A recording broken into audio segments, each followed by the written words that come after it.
Hello, everyone. This story was submitted by a viewer and we adapted it into a full story for you today. If you have a story you'd like to share, the submission link is in the description. Don't forget to like and subscribe. Let's get into it. The drive up to the lake always settled something in me.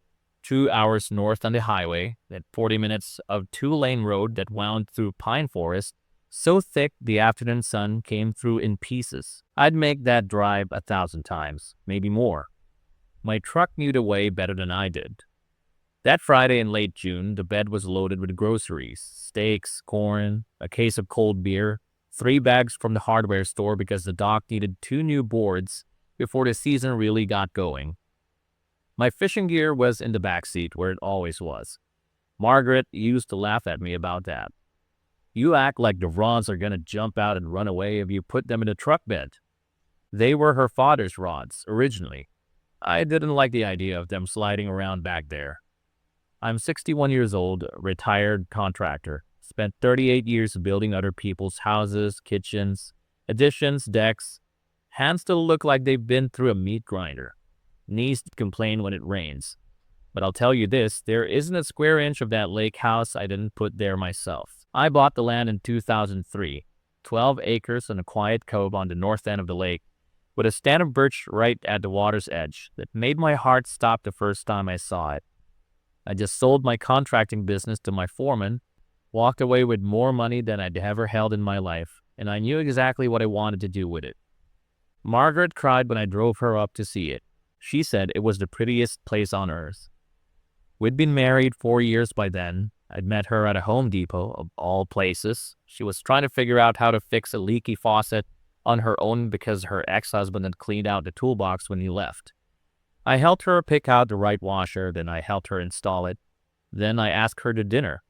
6 months later, I was a stepfather to an 11-year-old boy named Derek. I tried with that kid. I really did. I taught him how to throw a curveball, sat through every single one of his school plays, even the one where he played a tree and didn't have a single line. I paid for his braces. I co-signed for his first car. I flew to Chicago to help him move into his first apartment after college, and I drove a U-Haul through a snowstorm to get him there. He never called me dad. That was fine.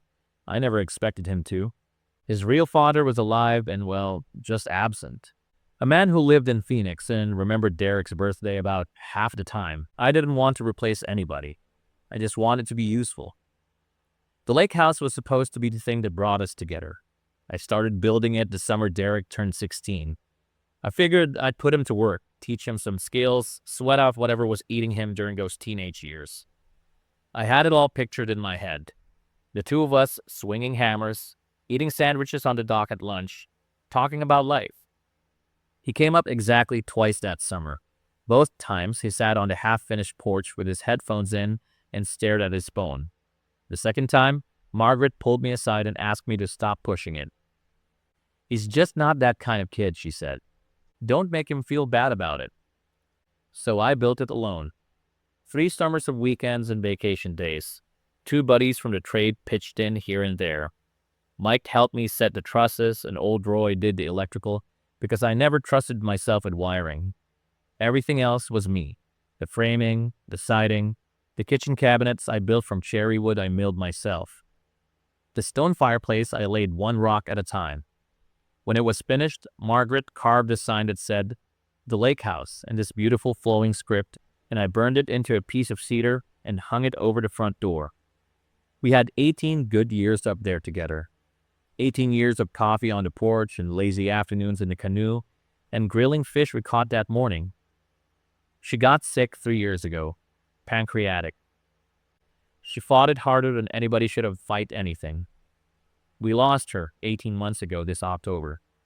Since then, I'd been going up to the cabin alone most weekends. It hurt and it healed at the same time, if that makes any sense. I could feel her there. My phone rang somewhere around the Cadillac exit. The truck's Bluetooth picked it up automatically. Derek's name on the dashboard. Hey, bud. Hey. His voice had that clipped, distracted tone he used when he was multitasking. I could hear keyboard clicks. Listen, quick thing. I'm bringing Ashley up this weekend. Her parents too, and a couple of guys from the firm. We've got a thing we're putting together. Oh yeah? You want me to fire up the grill or? No, that's the thing. We need a place to ourselves, so you will need to find somewhere else to stay this weekend. There's that hotel in town, the one by the marina. That should work for you. I didn't say anything. I think I forgot how to. Okay? Thanks. Gotta run. The call ended. I drove another half mile of complete silence, then I pulled into a gas station outside of a grailing, parked at the far end of the lot, and sat there with both hands on the wheel. My hands were shaking, but it wasn't grief. It wasn't even hurt, really. It was something colder than that. I sat there for a long time. Then I put the truck in drive, pulled back onto the road, and turned south. I didn't drive home. Home was a quiet two-bedroom on the south side of town that Margaret and I had downsized into 8 years ago, and there was nothing waiting for me there but a kitchen that still smelled faintly like her. I needed to think, and I couldn't think there. I drove to a Holiday Inn off the interstate, checked in for one night, and laid on top of the comforter staring at the ceiling. I didn't sleep much. Around 4 in the morning, I gave up and started writing things down on the hotel notepad. Names, dates, numbers, just trying to get my head straight. By 8 a.m., I was sitting in the parking lot of Harold Brennan's law office in town, drinking truck stop coffee and waiting for him to unlock the door. Harold and I went back almost 40 years. He'd drawn up the paperwork when I brought my contract in business, and he'd drawn it up again when I sold it. He'd handled my first divorce back in the 90s, and he'd handled the deed when I bought the lake property. He'd been at Margaret's funeral. He saw me through the door that morning and didn't even ask why I was there at 8 on a Saturday. He just put a fresh pot of coffee on and pointed me to the leather chair. All right, Walt, tell me what's going on. I told him. The phone call, the tone of it, the hotel in town comment, like I was an inconvenience who was politely shooing off. Harold listened the whole day through without saying a word. Then he leaned back, pulled his glasses off, and rubbed his eyes. Walt, before you say another thing, I want to remind you of something. Just so we're starting from the same page. Okay? That property is yours. Solely. The deed has never had another name on it. Not Margaret's, not Derek's, not anybody's. You bought it in cash in 2003, and you paid the property tax on it every year since. I've got the file in the next room if you want to see it. I know. Do you, though? Because the way you're talking, you sound like a man who thinks he might be in the wrong here. I sat with that for a second. The truth was, I'd been carrying around this vague guilt for a year and a half, like maybe by being the only one whose name was on that deed. I was somehow keeping something for Margaret's son. Margaret had loved that lake house. Derek was her only child. Some part of me had been quietly tying myself in knots, wondering if I owed him something. I told Harold all of that. He nodded slowly. Walt, listen to me. Margaret's will, which I also drew up, left her personal assets to be split between you and Derek. Her jewelry, her car, the savings account in her name. Derek got every penny of what was hers. She didn't include the lake house in her will because the lake house wasn't hers to give. She knew that. She and I had that exact conversation twice. She did? She did. And she told me both times that she trusted you to do right by Derek when the time came, which, knowing you, you were already planning to. I didn't answer because he was right. I'd already had Harold start drafting an updated will for me about 6 months ago. The lake house was going to Derek. My retirement account splits between Derek and my daughter Lisa for my first marriage. I'd been planning to sign it sometime this fall. I hadn't told Derek any of that. I'd been saving it. I thought maybe if I give it to him as a real, surprising gift someday, he might finally understand what those 18 summers in that house had meant. What I'd built with my own hands for his mother and for him. I told Harold about Lisa too, about how she and her husband and 3 kids had been the ones who helped me through Margaret's death. Lisa had driven up from Indianapolis 4 times that first year. She'd call me every Sunday without fail. Derek had managed exactly 1 phone call in 18 months, and it was to ask whether Margaret had any old jewelry he could give to Ashley. Harold poured me more coffee. Walt, what do you want to do here? I don't know yet. I want to drive past that place. I want to see what he brought up there. Don't do anything stupid. I won't.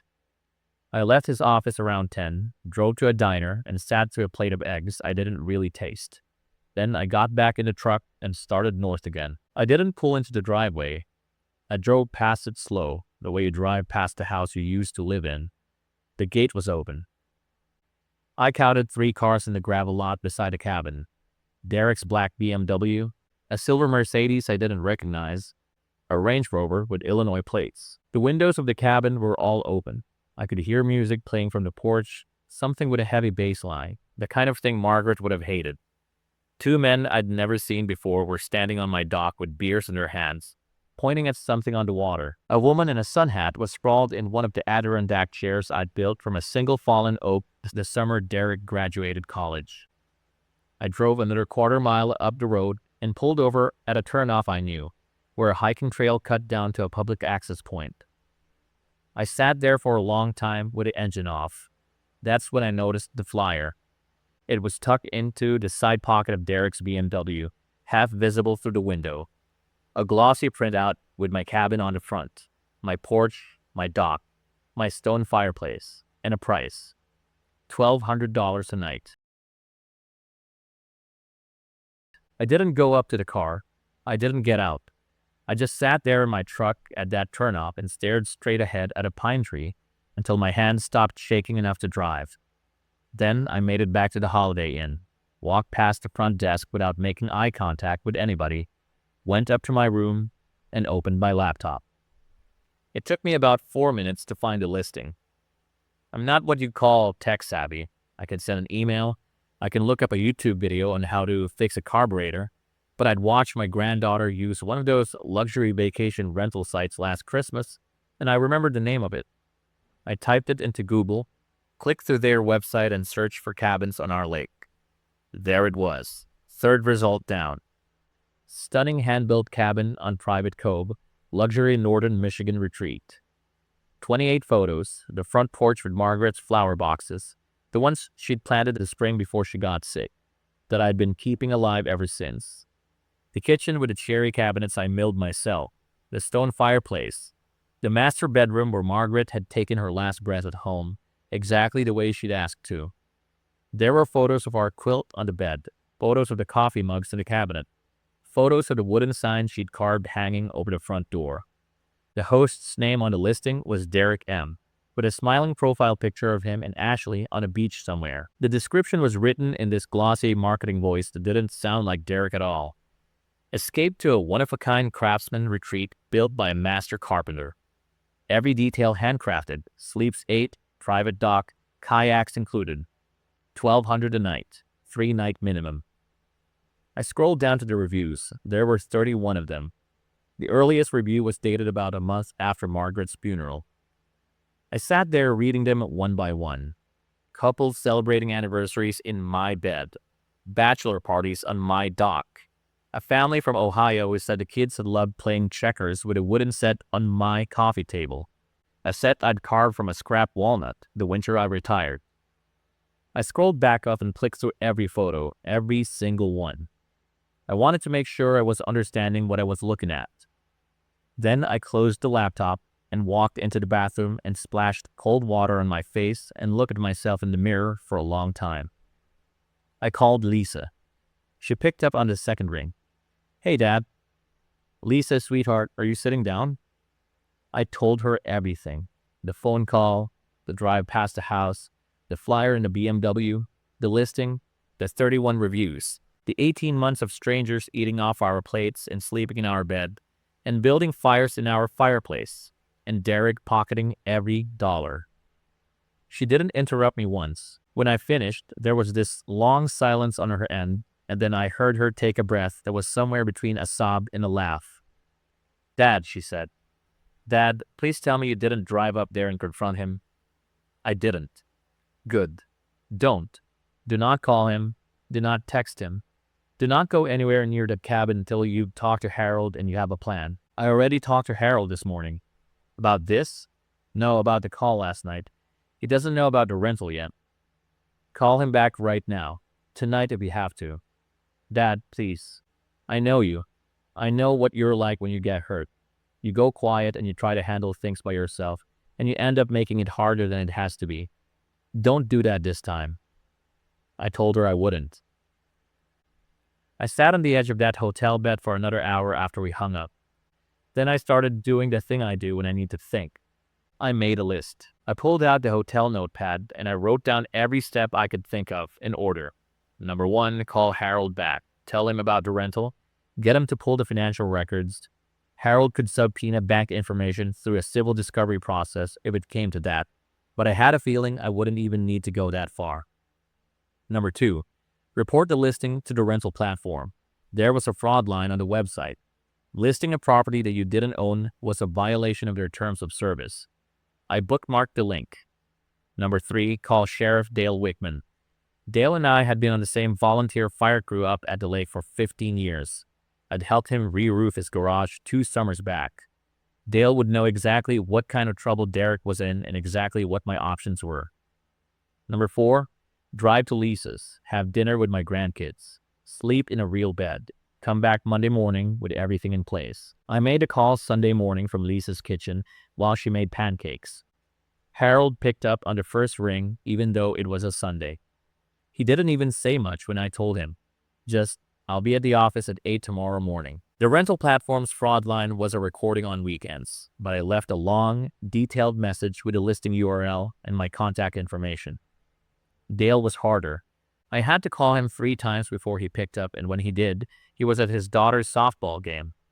I told him the short version. He went quiet for a second. Then he said, Walt, you want me there Monday morning? If you can. I'll be there at 9 sharp, and Walt, I'm sorry.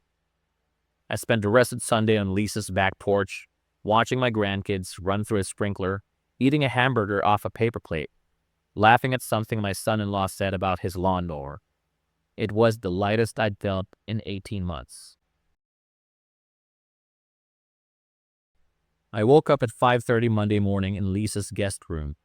The house was still dark. I lay there for a minute listening to the furnace tick on, and then I got up, made coffee in her kitchen as quietly as I could, and sat at the table, watching the sky turn gray through the window over the sink. By 6, I'd showered and dressed. Khakis, a button-down shirt Margaret had bought me for my 60th birthday. Clean boots. I don't know why I dressed up, I just felt like I should. Lisa came downstairs around 6:30 in her bathrobe. She looked at me, looked at the coffee, and said, I'm coming with you. Sweetheart, you don't have to. Dad, I'm coming with you. I didn't argue. We met Harold at his office at 8. He had a manila folder ready on his desk, a thick one. Inside was a printed copy of the deed, a printed copy of the rental listing, a printed cease and desist letter, a printed notice of trespass, and a printed civil complaint draft for unauthorized use of property and conversion of rental income. He'd been busy on a Sunday. The rental platform got back at me at 11 last night, Harold said. They take this kind of thing seriously. The listing's already been suspended. They're cooperating fully on the financial side. I'll have a complete record of every transaction by end of week. How much? Lisa asked. Harold flipped to a page in his folder. Best I can tell from public-facing booking data, somewhere north of $60,000 over the past 14 months. I put my coffee down. $60,000. We drove up to the lake in 2 vehicles. Lisa rode with me in a truck. Harold followed in his Lincoln. Dale Wickman was already waiting for us at the gas station outside of Grayling, in his cruiser, in full uniform. He gave me a nod to his windshield. We made the rest of the drive in convoy. It was 9 on the dot when we pulled into the gravel drive at the lake house. Derek's BMW was still there, the Mercedes too. The Range Rover was gone. Somebody had probably gone into town for breakfast.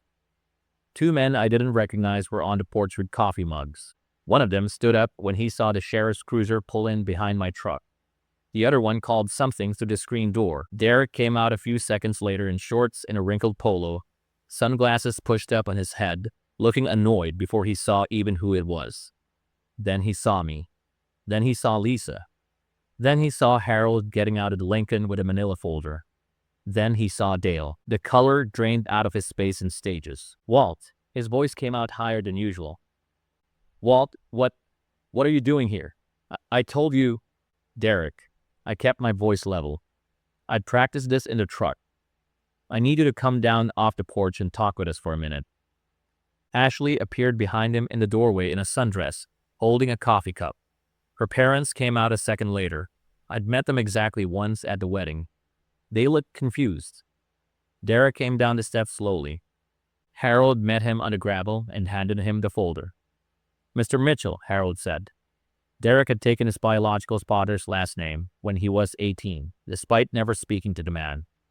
"This is a formal cease and desist notice regarding your unauthorized commercial use of this property.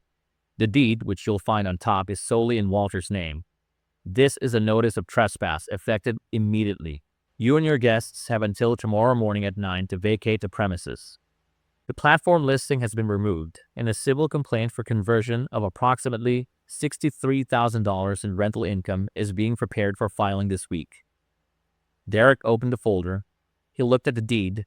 He looked at the cease and desist. He looked at the printed listing. His own face, smiling out from the host profile, and his mouth came open and stayed open. Ashley came down the steps. "Derek, what is he talking about?" Derek didn't answer. "Derek," her voice got sharper. "What is he talking about? What rental?" "It's nothing. It's a misunderstanding." "Walt, listen. Let's go inside, just you and me. Let's talk." "No." I was surprised by how steady my voice was. "We're going to talk right here." Ashley was looking at the listing now, over his shoulder. I watched her face change. I watched her father step closer and read it too. I watched her mother put a hand over her mouth. $60,000? Ashley said. "Derek, you told me that money was a bonus from work." Derek didn't say anything. He couldn't. He turned to me instead, and his voice cracked into something I hadn't heard from since he was a teenager. "Walt, Mom would have wanted me to have this place. You know that. She would have wanted me to enjoy it. I was using it the way she would have wanted." I let him finish. Then I said very quietly, "Your mother wanted a son, not a thief." He didn't have anything to say to that. Ashley's father walked past Derek without looking at him, walked over to me and stuck out his hand. "Mr. Henderson, I am so sorry. We had no idea. I know you didn't." They were packed and gone in under an hour. Ashley didn't speak to Derek the entire time she was loading her bags into the Mercedes. Her parents drove separately. Derek lingered at the end, standing by his BMW, trying to catch my eye. I was already walking down to the dock with Lisa. I didn't look back. Behind me, I heard his car start. I heard a gravel crunch. I heard him drive away. Then I just heard the lake. Derek called me 31 times over the next 2 weeks. I counted. He also sent 47 text messages ranging from angry to apologetic to angry again to something that read like a cut and pasted apology from one of those advice columns about repairing family relationships. I didn't answer any of them. Harold did the answering for me in his calm lawyer way. Every communication went through his office. Derek eventually got the picture and started calling Harold directly, which was fine by me because Harold charges by the hour and Derek was the one paying for that hour now.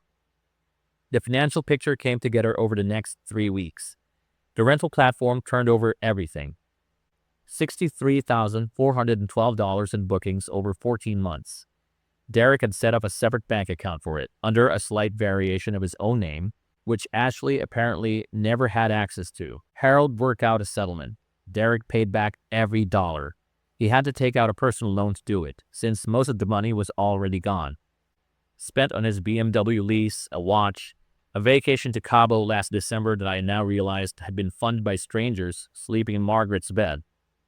The check arrived at Harold's office on a Tuesday afternoon in August. I picked it up in person. I held it in my hands in the parking lot for a long time, just looking at it. Then I drove it straight to the bank and deposited it into a college fund I'd opened that morning, split 3 ways between Lisa's 3 kids. Ashley filed for divorce in September. I found out from Lisa, who'd gotten a long apologetic email from Ashley. Apparently the rental scheme wasn't the only thing Derek had been keeping from her. There was a credit card she didn't know about. There were stories about where he'd been on certain weekends that no longer added up. The lake house wasn't just a loose thread that pulled the whole sweater apart. I felt bad for her. I genuinely did. She seemed like a nice young woman the few times I'd met her. Margaret would have liked her. I sent her a short note through Lisa telling her she was welcome at the lake any time, that she'd done nothing wrong, that I was sorry for what she was going through. She wrote back a week later, just 2 sentences. Thank you. Margaret was lucky to have you. I read that one twice and then I had to put my coffee cup down for a minute. Harold finalized the new will that October. Lisa got the house in town, the retirement accounts, my pickup, the savings. Her 3 kids got their college funds. Derek's name didn't appear anywhere. I thought I'd feel something dramatic when I signed it. I didn't. I just felt clear. The lake house was the harder decision. I sat with it for most of that fall. I went up alone almost every weekend through October, watching the leaves come in along the cove, walking the dock with my coffee in the morning. I built that place with my own hands. 22 summers I'd spent inside those walls. Margaret's spirit was in every room. But every time I went up there now, I saw the listing photos in my head. Strangers' faces I'd never met, smiling in front of my fireplace in the reviews. Derek's face on the host profile. The whole place felt borrowed in a way it never had before. It wasn't the cabin's fault. It was mine. I couldn't unsee what I'd seen. I called a realtor in November. A young couple looked at it the second weekend it was on the market. He was a contractor, 32 years old, the same age I was when I started my own company. She was a teacher, pregnant with her first kid. They walked through the place quietly, holding hands, and when they got to the porch, I watched her cry a little. I sold it to them under asking price. They could tell I was doing it on purpose, and they didn't know how to thank me. So I just told them to take care of the place, and put another washer in the kitchen faucet when it started to leak in about 3 years, because I knew exactly which washer it would be. I kept 2 things from the cabin. The first was Margaret's wooden sign from above the front door. The young couple offered to leave it up and I almost said yes, but in the end, I took it down myself the morning of the closing and wrapped it in an old quilt and laid it across the back seat of my truck. It hangs over the door of my workshop now in my garage at home. I see it every morning when I go out for coffee. The second was a small cedar box of Margaret's. She'd kept it on her dresser at the cabin, full of pebbles and shells the 2 of us had collected from the shore over the years. I keep it on my own dresser now. I don't open it often, but sometimes on the bad nights I do. I haven't spoken to Derek since that morning on the gravel drive. I hear about him from Lisa occasionally. He moved to Denver. He's working at a smaller firm. He's living alone. Lisa says he's been asking through her whether I might ever want to talk again. Maybe someday. I don't know. I'm not close to it, but I'm not chasing it either. The man who called me on that drive north and told me to find somewhere else to stay, that man is going to have to do a lot of changing before he's ready to sit across a table from me again. And that's his work to do, not mine. I'm sitting on Lisa's back porch right now. My grandkids are in the yard. The college funds are growing. The sign hangs in my garage. I'm okay. If you enjoyed this video, please like, subscribe, and share it with someone who needs to hear it. We'll see you in the next story.